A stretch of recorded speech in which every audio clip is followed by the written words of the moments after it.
Assalamualaikum warahmatullahi wabarakatuh. Baiklah, bertemu lagi dengan Bapak Ahmad. Gimana kabarnya hari ini? Semoga kita selalu sehat ya, berada dalam lindungan Allah. Baiklah, kita kali ini akan membahas tentang Asmaul Husna ya, bab 3. Ini untuk PAI SMP ya, kelas 7. Kita langsung saja. Adapun peta konsepnya, Asmaul Husna pengertian iman kepada Allah, kemudian Asmaul Husna, kemudian di sini ada Al-Alim, Al-Khabir, As-Sami, Al-Basir. Yang membaca, memahami dan berperilaku. Kita lanjut saja ke materinya. Iman kepada Allah Subhanahu wa taala. Pengertiannya, iman menurut bahasa percaya atau yakin. Ini menurut bahasa ya, mutlugah. Percaya atau yakin, percaya.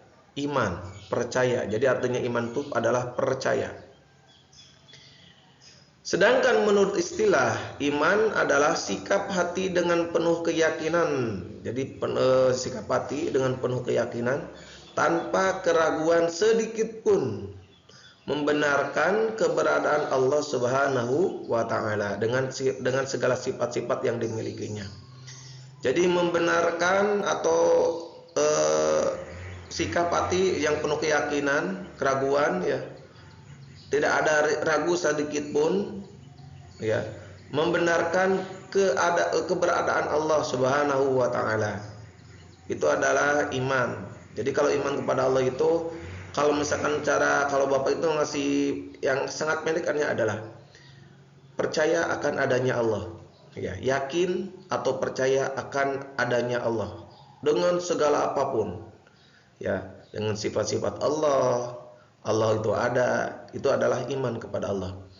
Iman meliputi keyakinan hati. Kalau di sini ya, lanjut aja ke sini, meliputi yakin hatinya, kemudian lisannya diucapkan dan pengalaman dalam kehidupan sehari. Jadi ini adalah namanya hati, lisan, kemudian ada tindak ya.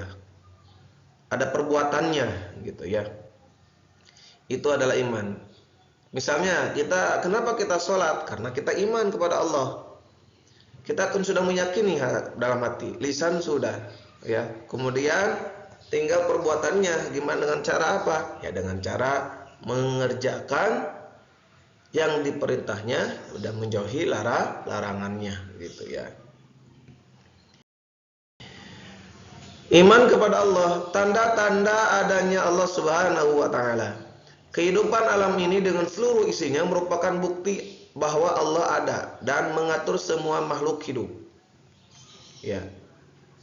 Jadi gini, di dalam kitab ya, ada sifat Allah itu membuat makhluk ya. Membuat makhluk bagi Allah itu hukumnya tidak wajib sama sekali. Malahan wenang ya. Tidak sunnah sama sekali bagi Allah. Ibaratnya lah ya, Bapak ini nih. Bapak kopiah nih. Ini adalah kopiah. Ya. Ketika misalkan Bapak itu bisa membuat kopiah ini. Ya, ketika Bapak buat kopiah itu boleh-boleh saja. Tetapi kalau misalkan Bapak sendiri tidak membuat kopiah tersebut, itu gak jadi masalah. Ya, bukti bahwasanya Allah itu ada karena ada makhluknya. Tapi kalau tidak ada makhluk, Allah ada nggak? Tetap ada. Contoh lagi nih, ini masih tentang kopiah nih. Misalkan Bapak tidak membuat kopiah, apakah Bapak ada? Ada. Karena membuat kopiah tersebut buat untuk Bapak mah nggak jadi masalah. Membuat atau tidak nggak jadi masalah. Mau buat kopiah ataupun tidak, Bapak tetap ada. Itu ya. Itu walaupun makhluknya itu ada, salah satu bukti satu saja bahwasanya Allah ada itu karena ada makhluknya, ada ciptaannya. Bukti satu saja itu ya. Lanjut ya. Asmaul Husna pengertiannya, Asmaul Husna menurut bahasa adalah nama-nama baik. Ya, sedangkan menurut istilah, nama-nama baik yang indah yang dimiliki oleh Allah Subhanahu wa taala, yang jumlahnya ada 99 nama. Itu Asmaul Husna. Ya. Ya Allah, ya Rahman, ya Rahim, ya Malik, ya Kudus, ya Salam, ya Mu'min, ya Muhaimin, dan selanjutnya. Ya. Kalian bisa pelajari banyaklah di YouTube atau bisa kan di dalam Al-Qur'an juga adalah di pembukaan pertama kan ada nama-nama Allah juga Asmaul Husna. Itu ada nama-nama baik Allah, itu Asmaul Husna. Kita lanjut saja ya.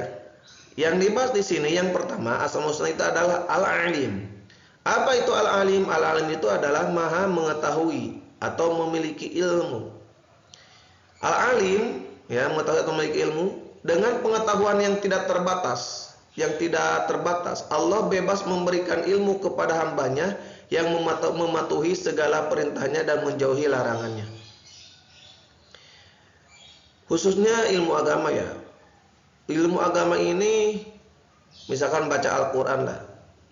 Ada orang yang tidak baik akhlaknya misalnya. Bahasanya sembrono, bahasanya ya bahasa binatang dan lain-lain. Bolehlah dia pintar misalkan dalam menghitung matematika, pintar dalam bahasa Indonesia, tetapi di dalam membaca Al-Quran coba aja. Orang yang buruk ucapannya, yang melakukan maksiat, itu akan susah dalam mempelajari Al-Quran. Ya, khususnya dalam pertama kali, coba aja bedakan ntar teman-teman atau anak-anak ya bolehlah lihat eksperimen. Ada orang yang satu rajin maksiat, yang satu lagi selalu melaksanakan ibadah beriman pada Allah lah. Khususnya dalam ucapan, yang satu lah ucapannya jelek, bahasanya binatang dan lain-lain, yang satu itu baik ucapannya. Lihat aja hasilnya. Siapa yang paling pertama atau paling cepat dalam bisa membaca Al-Quran? Bapak yakin orang yang baik ucapannya. Kul khairun auliyasmutu, berkata baik atau diam. Ketika tidak bisa berkata baik, lebih baik diam. Gitu ya. Oke, selanjutnya pengetahuan semua makhluk adalah bersumber dari pengetahuan Allah Subhanahu wa taala. Yang selanjutnya Al-Khabir. Apa itu Al-Khabir? Al-Khabir itu Maha teliti. Allah Subhanahu wa taala mengetahui apapun yang dikandung dalam hati dan pikiran. Kita bisa menyembunyikan pikiran kita, hati kita. Tapi bagi Allah kita tahu hati kita apa, pikiran kita apa.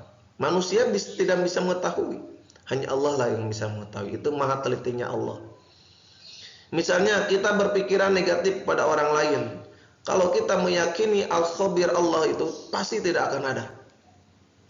Ya. Mitnah atau ngomongin orang atau menjelekin orang ya.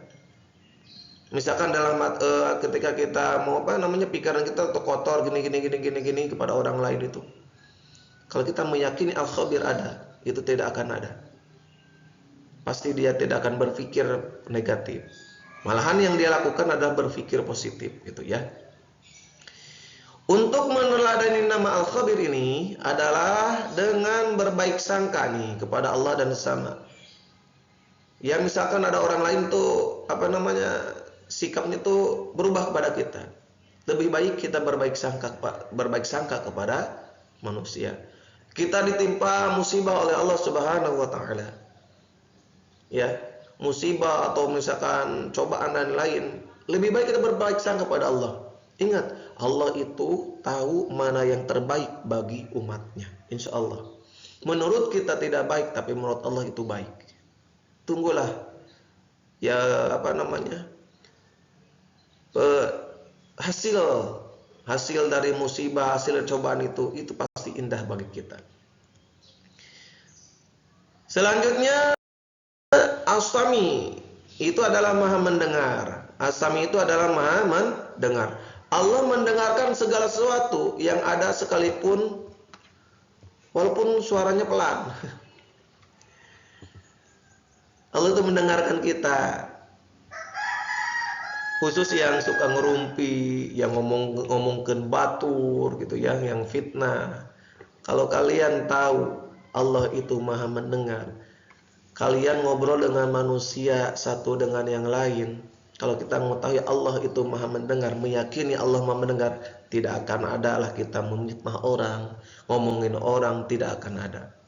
Karena kenapa? Takut azab Allah, takut Allah marah, dan lain-lain ya. Allah mendengar tanpa perantara, daun telinga baik yang didengar itu bunyi suara, warna maupun benda. Ingat, Allah itu maha mendengar, bukan kayak kita, ada telinganya, beda. Maha dengan Allah itu, dengan maha dengan Allah, bukan dengan telinga. Kalau kita kan ada perantaranya telinga. Coba kalau telinga tidak ada, otomatis kita tidak bisa mendengarkan suara. Tapi Allah berbeda. Maha mendengar Allah itu beda dengan mendengar kita, gitu ya. Ini yang terakhir ya, Al-Basir, yaitu maha melihat. Tadi maha mendengar, kemudian Allah yang ini adalah maha melihat, Al-Basir. Allah maha melihat segala sesuatu yang ada di alam ini, baik yang tampak maupun yang tersembunyi, lahir batin, tidak ada satupun yang terlepas dari penglihatan kita. Allah itu mengetahui makhluk Allah, khususnya manusia yang ada di bumi ini, baik yang di Indonesia, yang di Arab, yang di Amerika, yang di London dan lain. Kita kan terbatas melihat kita. Maha melihat Allah itu tidak terbatas sama sekali. Apapun yang dilakukan oleh makhluk yang diciptakan oleh Allah di dunia ini, Allah tahu. Itu saking maha melihatnya Allah. Jadi jangan samakan maha melihat Allah dengan mata kita. Mata kita terbatas, tapi maha melihat Allah tidak terbatas sama sekali. Ya, kalau misalkan dalam satu ruangan lah agak kecil bagi Allah easy. Allah itu tahu apa yang dilakukan oleh semua makhluk di dunia ini. Oke, yang terakhir yaitu hikmah beriman kepada Allah Subhanahu wa taala. Asmaul Husna ya, iman kepada Allah. Yang satu, lahirnya potensi tauhid, pasti nih mengesahkan Allah Subhanahu wa taala.